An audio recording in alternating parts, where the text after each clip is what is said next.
This video is a retrospective on what I learned through my Box of Paperbacks project.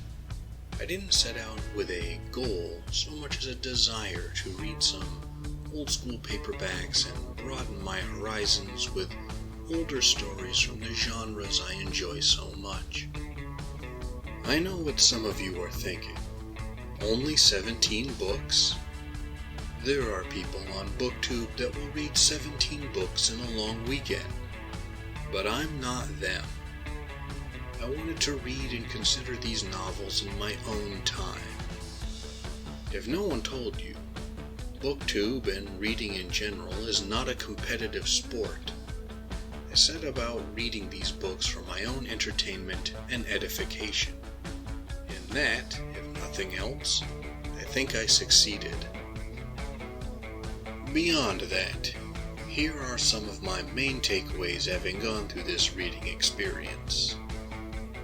It turns out I have a much higher tolerance for annoying fantasy books than for annoying science fiction. Even when dealing with novels like The Sundering Flood or The Sorcerer's Ship, where the authors made choices that irritated me, I tended to have an understanding as to why those choices were made. With science fiction novels like Slow Fall to Dawn or Tongues of the Moon, however, there are parts of those books that are just so bad it was painful to read.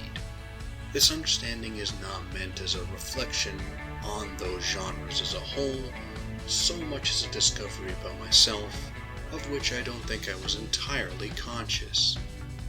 I know there are decades worth of bad and lazy fantasy writing where authors were just copying Tolkien's homework, but thankfully I didn't really encounter that in my Box of Paperbacks.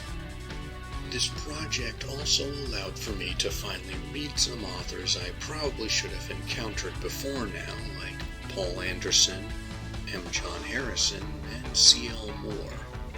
All of them lived up to their reputations, and I'm glad to now be counted among those who promote their stories for anyone who's looking for older, weird fiction.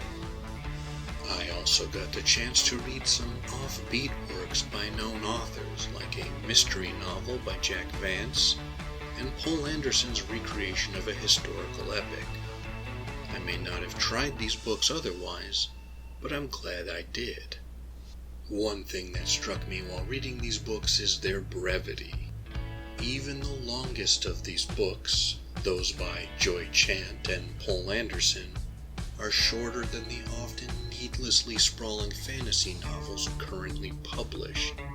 I know I'm not alone in wishing there were more science fiction and fantasy books that told complete, self-contained stories in 250 to 300 pages. The reasonable page count made it easier for me to read through all these titles, even the ones that ain't no good. I don't think there's much value in trying to rank all of these books, and with my poll it seems many of you dislike tier ranking videos anyway. I will mention, however, a few standouts. The Pastel City by M. John Harrison, The Broken Sword by Paul Anderson, and Black Money by Ross MacDonald are all enjoyable and have stayed with me for the right reasons. They are all excellent stories, and I think there's a lot to be learned from them by writers too. On the other end of the scale are Tongues of the Moon by Philip Jose Farmer and Slow Fall to Dawn by Stephen Lay. Those books are the weakest, fail to live up to their modest premises. But what do you, the audience at home, think? How many of the books from my Box of Paperbacks did you read? Do you have any discoveries to share after this or another reading event? Be sure to put your thoughts in the comments. Thank you for taking the time to listen to my peculiar notions. If you appreciate this channel and want to support it, you know what to do.